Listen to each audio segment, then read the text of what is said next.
আসসালামু আলাইকুম, hello and welcome everyone. গরুর মাংস, চালের রুটি, বুটের হালুয়া, বাদামের হালুয়া।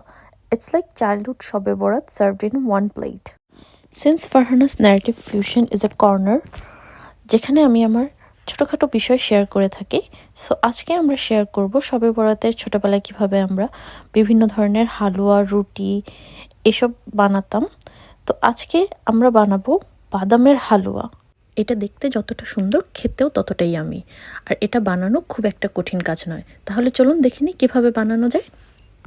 এখানে আমরা নিয়ে নিব সুপের বাটিতে 1 বাটি কাজু বাদাম এবং কাঠবাদাম। কাঠবাদামটা আমাদের খোসা ছাড়িয়ে নিলেই ভালো হয়, তাই আমি গরম পানিতে দিয়ে খোসা ছাড়িয়ে নিলাম। আসলে একটা একটা করে খোসা ছাড়ানোটা খুব বেশি টাফ হয়ে যায়, কিন্তু আপনারা যদি সবগুলো বাদাম এভাবে একটা কাপড়ের মধ্যে নিয়ে নেন এবং যে প্রসেসটা আমি দেখাচ্ছি এভাবে কয়েকবার রিপিট করতে থাকেন, তাহলে অটোমেটিকলি আপনার বাদামের খোসাগুলো সব ছেড়ে যাবে। এতে করে আপনি ইজিলি অনেকগুলো বাদাম একসাথে খোসা ছাড়াতে পারবেন। এখানে আপনি দেখছেন অলরেডি আমার কিছু বাদাম যেগুলোর খোসা ছাড়ানো হয়ে গেছে।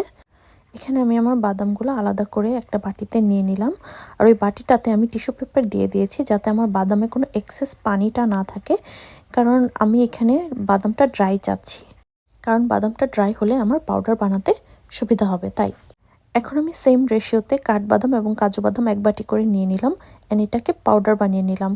অ্যান্ড চলুন এখন আমরা শুরু করি আমাদের হালুয়া বানানোর প্রস্তুতি। এখানে একটা ননস্টিক ফ্রাই প্যানে আমি বড় চামচের 1 চামচ ঘি নেব, এর থেকে বেশি আমি নেব না, কারণ যেহেতু এটা বাদাম পরে অটোমেটিকলি বাদামের তেল উঠবে, তো তাই আমি এখানে এর থেকে বেশি ঘিটা আর ইউজ করব না।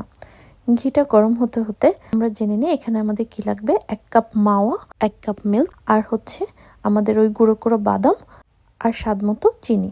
ঘিটা গরম হয়ে আসলে আমরা এখন মাওয়াটা দিয়ে দেব।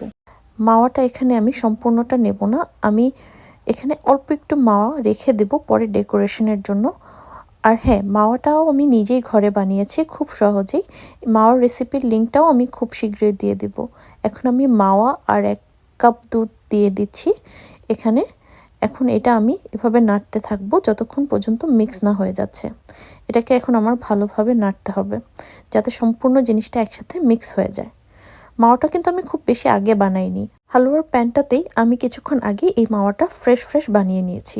মাওয়াটা খুব বেশি সময়ও লাগেনি আর খুব বেশি কষ্টও হয়নি। আমার চ্যানেলে আপনারা মাওয়ার রেসিপির লিঙ্কটাও পেয়ে যাবেন। মাওয়া আর দুধটা সম্পূর্ণ মিক্স হয়ে গেলে যখন বয়েল চলে আসবে, যখন দুধটা আস্তে আস্তে একটু ঘন হয়ে যাবে, তখন আমরা আমাদের করে রাখা বাদামের পাউডারগুলো দিয়ে দেব। অ্যান্ড আমি যখন বাদামের পাউডারটা বানিয়েছি আমি একটা এলাচি দিয়ে দিয়েছিলাম, এতে করে একটা সুন্দর ফ্লেভার আসবে।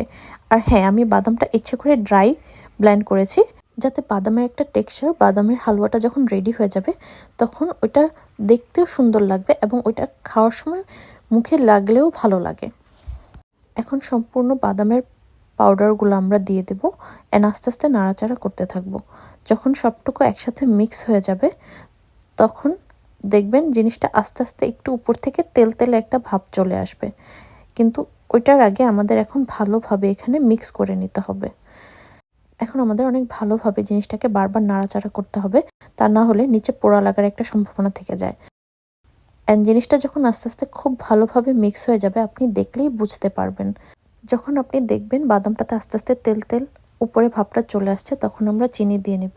এখানে আমি ডালের চামচের 2 স্কুপ আর অল্প একটু চিনি দিয়ে দিয়েছি। চিনিটা আসলে যার যার স্বাদ মতো, আপনি চাইলে বাড়িয়ে নিতে পারেন বা কমিয়েও নিতে পারেন, সেটা সম্পূর্ণ আপনার নিজস্ব ব্যাপার।